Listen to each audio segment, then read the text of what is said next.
Welcome to Blueprints for Brilliance Coaching Insights, a podcast by coaches for coaches. Our guests share their hard-won wisdom to help you grow your coaching business and create a life of success.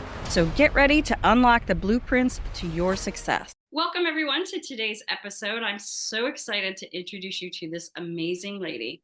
Her name is Nicole Majik. Her company is Majik LLC, and she is a transformation and empowerment coach. And she has lots of tips and stories and amazing things that she's been through that she's going to share with us today. So welcome, Nicole. We're so happy to have you here today. Thank you for having me. It's a pleasure.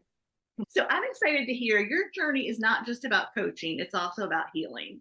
And so Jeanne and I are really excited to have you share with everyone your experience and the things that you've been through, because they're quite fascinating, and how you ended up where you are today. What ended up happening with me was I was a chemist for over 16 years. During that time I was in chemistry, I was in a leadership position. I was in that middle management role. So you not only had to manage your employees, you had to manage all the managers that you dealt with, all the directors and everything, because we were the hub of 8 different departments in pharmaceutical development. I was also the lead chemist on 5 different campaigns happening in 5 different countries. So there was a lot of cultural things that I had to understand and be able to manage. There were a lot of internal people that I had to manage, either up or down. And it was monkey in the middle, especially as a woman in a power position who had so many angles that people were coming at you at. And then my team was very green chemists, so they were new. And I was raising them up to be the chemists that they are now. And the whole thing was just such a wonderful experience, because I took conscious leadership very seriously. It's ingrained in my soul, is to help people develop and grow in such a way where they're confident, they're courageous, and they're authentic. So in that sense, then you have automatic work-life balance, and you have automatic joy and happiness in your life because you know what's right for you and what's aligned for you. So that's the approach that I took in there. How was that received by the other departments and the people above? It was very interesting because there's that intuitive side of me. So that's tapped into the healing aspect, very compassionate and understanding people's feelings and where they're coming from versus what they're saying. I had that, and people said to me a lot of times, like, I don't know how the things, but you seem to have a way with this person. You go talk to them, because I don't want to talk to them. I had a knack for the difficult people. And it was interesting how it was perceived, because my intuition, people found out that I could read auras. And so people would get weird. So some would be like, oh, I don't want you to look at me today. And it was fun because in a way, people thought that I could see their deepest, darkest secrets. And that's not how it really works either. It's just sometimes things would come out before you would say them, because you're ready to project them. And it would just ready me to be able to receive things that I'm like, why is somebody telling me this? TMI. But they felt safe around me. So there was that angle of it. So my team was very comfortable with me and could be very open and honest and authentic with me, which helped me to grow them properly. The other thing of this was I could see things before they happened, so I could take action before they would happen in a negative way, so before it goes down a negative road. I initiated a communications improvement team. I did on my own time. So I did a lot of this on my own time. I created surveys that people could take anonymously to gather data, because our company and our team grew so rapidly. When I came into the company, there were 15 of us in analytical chemistry. When I left chemistry, there were, I think, 75 or in the 70s of people in analytical chemistry. Now multiply that by 8 different departments that I'm dealing with. That growth happened in all of those.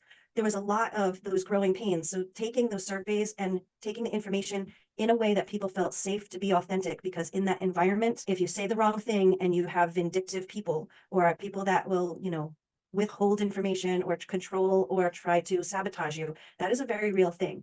So I was very careful to do that. Got a whole bunch of information, presented it. I was asked to present it at the entire department meeting when we were growing pretty big, and it was all wonderful information. And then guess what happened? Upper management didn't do anything with it. So instead of feeling completely defeated, I said, that's their loss. What do I have empowered control of? My team, and how my team feels, and how we operate within the company's mission and vision.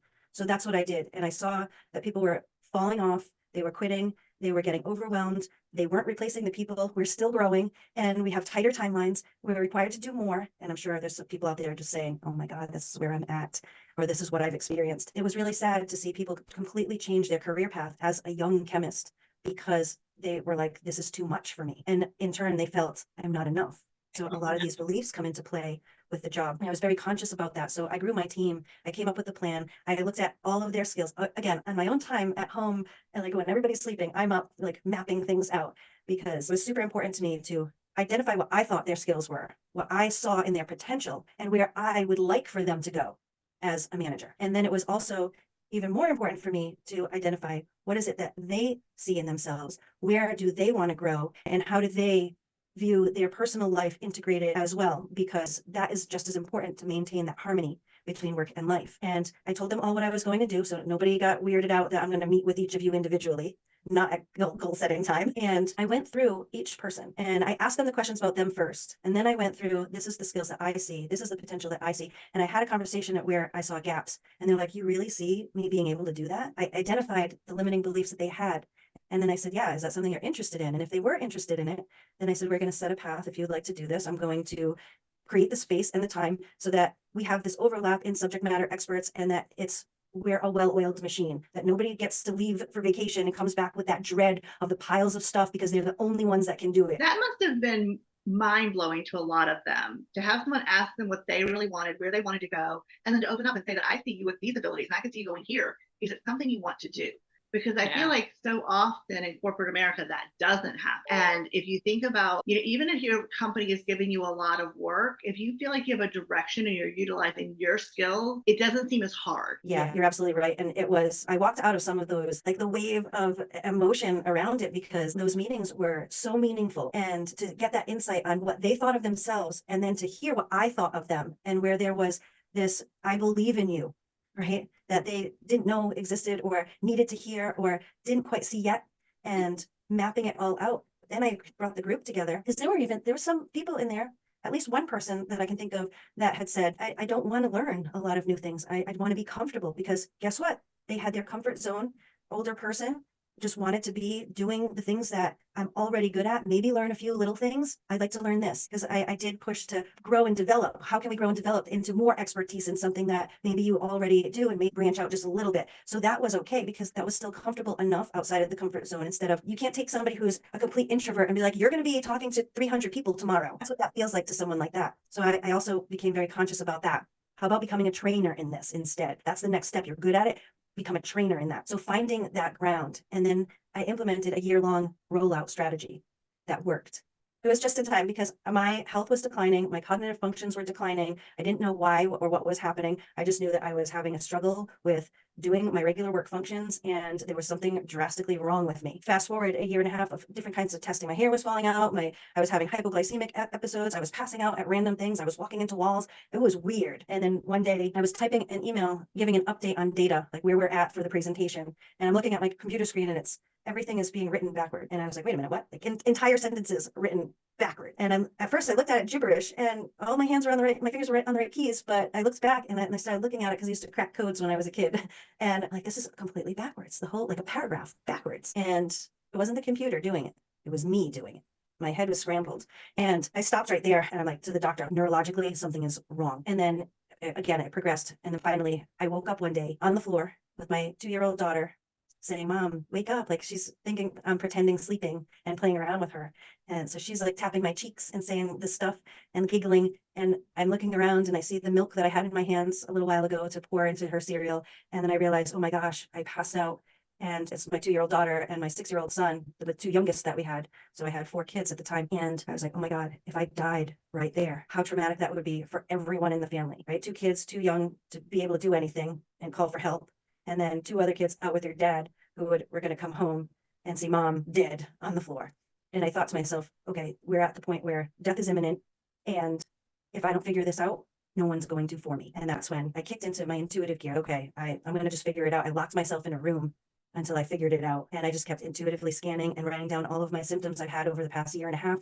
And guess what happened? hear mercury. And I call up the doctor. I look at mercury poisoning just to make sure. And I'm looking at all these symptoms in their own single self don't look like anything. So me as a leader, as a woman in this position with all this responsibility and a family and a side business too. I was growing my business that I have now as well. It's just stress. I can handle it. It'll go away. We'll just ignore that. It's just stress. It's not a big deal. Because when I went to the doctors, everything's normal, Nicole. No, it's freaking not. Your first thought, do you remember when you were going to see the neurologist? Was that kind of your first thought that you had a brain tumor or something like that? My grandmother had an aneurysm. So there was a time where I was going through these massive headaches. And I had some condition where it would like shot through my eyes and from the occipital, and it would shoot out my eyes, and I would go blind, and I'd be screaming and writhing on the floor in pain. So that happened, and that was definitely a scary point where I thought I was having an aneurysm at the time, and this was part of that. And then there was these hypoglycemic things where I was like spiking and crashing and spiking and crashing. So I was going through all this stuff. It caused a lot of like weight fluctuations, like gains and then lose more and then gain, and it was just crazy. But yeah, there was a concern that I'm not the kind of person that just goes to the doctor for anything. So when I'm going to the doctor repeatedly, there's something that I know is wrong. Now it's self-care, self-maintenance, everybody. So that was back then where I was very resistant to a lot of things. Poisoning. So after you look up the symptoms online, what did your doctor have to say? Because I think you're like, oh, you looked up MD. Yeah. You're self-diagnosed. Yeah. What did the doctor say when you're like, hey, I think I have mercury poisoning? Do you think you're insane? Yeah, he laughed at me. He literally laughed at me. Nicole, come on. Nobody gets mercury poisoning. And he's laughing. And I said, okay, I've been attached to all these things. I've had ultrasounds. I've had umpteen amounts of blood drained from my body. I'm like, one more blood test. Can you amuse me? And he's like, yeah, fine. So he did. And then I get a call back when he got the test results back. And guess what? He was like, totally changed. You need to see a specialist. I don't even know what to do with this. You need to see a specialist like immediately. So I did, which the specialist said, I can't even believe you're having a conversation with me right now. Wow. How do you think you ended up with the mercury poisoning? Do you even have an idea? Yeah, I do. So it's a twofold factor. So I'll just say this first. I was barely able to speak. So when I got out what I need to get out in my stuttering, I had said, you call this a conversation. And he said, putting it into perspective, Nicole, people with levels as high as yours are either vegetables or dead. So yeah. Wow. So the mercury poisoning, he brought it to my attention that there was a twofold factor, that I had exposure and I had a condition where I could not eliminate heavy metals from my body. So the further testing that we had done showed that I had this condition. I couldn't get rid of it. So I had to chelate it out of my body. And it came down to, I had a genetic mutation. I have a genetic mutation that doesn't allow me to methylate or process heavy metals. So that's what happened. I found out later that the office that I was in, that I kept calling environmental health and safety, saying there's got to be fumes coming in from the lab. I feel confused and there's all this stuff. They were doing HVAC work in that room next door that was like messing with the ventilation between the two rooms. I found out that room used to be the old thermometer room. So the chronic exposure and my inability to eliminate just built up to that toxic level over a period of a few years. So with your diagnosis and your journey to getting well, you completely left corporate and started working on your business. Is that right? Yes, and with a little help from corporate, because when I asked them to test my office for mercury poisoning, it was shortly after that I was lumped into a layoff and cut from a project that I didn't even work on. Wow. Yeah, you gotta love corporate, cover their butt. Oh, yeah. Sometimes it's a blessing, right? That you get to focus on getting well in your business. I totally looked at it that way. And I was the only one in the room where I was like, it was right before Christmas. So there were a lot of really good people in that room. And I'm looking around this sadness and I'm sitting there and I have a smile on my face. I'm like, can we go yet? I felt like the little kid in the car. Are we there yet, Mom? Are we there yet? Can we go? Can I just sign my paper and get out of here? Because I know I was a political move and I had to sign a waiver saying I wouldn't sue them in order to get my severance package. So I took my severance package. I just had no energy to fight for something like that. It was like I was fighting for my life and I'm just going to take the sign of the universe. I'm not really that person anyway, where, all I wanted was to know where this was coming from. I tested my kids to make sure that they weren't getting exposed. So I knew I was getting exposed at work. I knew it. Yeah. Anyway, that just sparked everything. So it was like the worst point in my life. Everything was crashing down around me. I was a sole provider for a family of 6 and fighting for my life. Feel like absolute garbage. My relationships were damaged or destroyed mostly because you're crazy. So you don't make any sense. You're not you. Right. Mm-hmm. And I had to sit there. And the only thing that I really had when I sat there, because I'm not going to say that I'm superhuman and ended up like coming out, here I am. Woo! I had my victim moments and like, why is this happening to me? And what the heck? And all of that stuff. And it was great because I allowed myself to sit in that to figure out where was that coming from and then release that, because that's really the only thing that I had left. I was in chronic pain. I had to throw myself out of my bed after 3 hours of trying to talk myself out of getting out of bed. So I had to roll myself off the bed and hurt myself to make it hurt more to be able to stand up and start moving. It was like, I had to call on this drive that I had inside of me, and it's stripping away those beliefs that said I can't, and using what I could, because even then there are different phases of releasing those things. So I had to look at something external. I have these kids, they need a mom. So that's the first phase, is if you need to use something external, then a lot of people say you got to tap into what's within, but sometimes you need training wheels, right? And that's the training wheels. Because human beings, we all want to feel needed, right? And sometimes we will do things for other people that we won't do for ourselves. Oh yeah, people do that all the time. And there's so many different reasons for that. They need to be needed, wanting to be loved and accepted, wanting to not be judged, all kinds of different things. And everything that kind of dovetails together. And working with individuals and tailoring things to people is the most fun, I think, because when you see that thing that you get honed in on the actual belief, because you could take 100 people in a room with the I'm not worthy. And if you just say I'm not worthy, you're not worthy of what? I'm not worthy and deserving of being successful, whatever that means to you, in business and making the money that I deserve. Because why? Because people don't see the value. Because why? Because I'm insecure. Because why? Because I don't think that I'm good enough. And it just goes back into this loop, but there's a little bit more tentacles that are in there. And when you see that moment where people just, there it is, and then we release it and we replace it, energy totally changes, lives totally change. And I had to do that for myself. And now I get to do it for other people. I love that. And you've been there. You've been to the lowest point. So you have such an amazing frame of reference for helping other people who hopefully aren't that far down. But I think it's amazing and fantastic that you do that for other people. Yeah, we've heard your story. I'd love for you to share with something about a client, obviously not their name, but tell us about someone who, because I feel like all our clients are special. I feel like we have that one or two that you just always think of them top of mind with someone talking about a client. Tell us about someone that you feel like really altered their life by dealing with their self-belief. Which one? Okay, so I could probably tell a couple quick ones, and then actually I'll tell a quick one and then I'll tell a whole story one. A quick whole story one. I had somebody that came to me, had been very successful in her business and was transitioning and doing something different because she had this calling. And she ended up having, I don't remember if she had a stroke or she had something that happened to her brain-wise. So it knocked her down some pegs, right? So now we feel insecure. We're having trouble with our cognitive function and getting back into productivity. So it was like there were certain days, this and that. So we tend to behave in ways that go back to our beliefs, regardless if there's a physical manifestation or not, because energy is energy and it will manifest in the physical. So whatever is brewing inside of you is going to end up in the physical at some point. Our inner worlds and our outer worlds mirror images. So I'm looking at that stuff as well. So it's all quantum physics. So energy, frequency, vibration. And when I looked at her whole situation, we honed in on the belief. So we did a breakthrough session with her, got rid of that belief, and I checked in with her because I have a check-in point, and I checked in with her. And at that point, she said, Nicole, I have been more productive in the last 7 to 10 days than I have been in 18 months. And she said, the work that I hated doing, that I didn't want to do, that I dreaded doing, I love it. I am excited to get it done. So that's one. That's like a breakthrough thing. I had another woman who owned a salon who came to me, and she was a very successful and very business-minded woman, very intelligent, so capable, and yet she felt so insecure that people judged her for being so young, that they didn't match up her youth and her wisdom and value. And she just wanted to grow her business into a 7-figure business. And it was so cool because I'm like, oh, this is easy, right? And we talked about all the things because I like to see how things are coming out in the behavioral aspect. She couldn't hold a team, like her staff, she couldn't hold her staff, which made her feel insecure with her clientele because too much turnover. Guess what happens there? You lose your clientele. So there was this grasping and reaching, and then how do I manage people and how do I get to be taken seriously? We dismantled a set of beliefs that were around all the things that she was afraid of and what she was manifesting. Because even her training program was so wonderful that people were coming in for the training program and then going off somewhere else. And this was her unique training program.